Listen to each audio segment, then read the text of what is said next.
Hello, ito po na naman ang inyong Kuya Bats, bumabati sa inyo ng isang magandang umaga. Yan, makulimlim kayo, umakyat ako ngayon sa bubong, pero anyway, kaninang umaga katatapos ko lang rin maglinis ng aking mga panels. Yan po, kaya makita nyo ang linis. So, yan.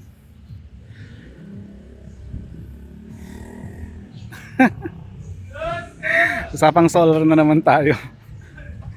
Well, anyway, ito na yung magiging normal routine ko kasi syempre kailangan linisin ng mga panels para to maximize yung harvest.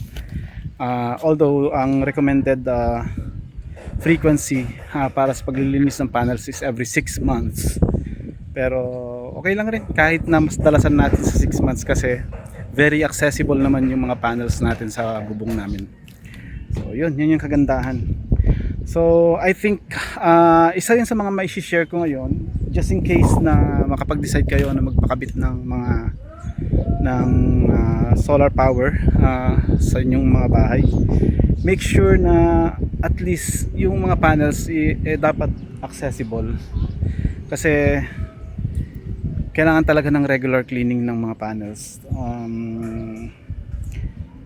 Hindi naman din ganun kadalas pero at least may access kayo para hindi kayo nahihirapan kaysa naman mag-hire pa kayo ng mga di ba? Ng mga tagalinis ng panels. Mahal 'yon, contract. So, yun. Kung yun lang, gusto ko lang i-share. Make sure na accessible ang mga panels kapag magpapakabit kayo ng solar power sa inyong mga bahay-bahay. Thank you.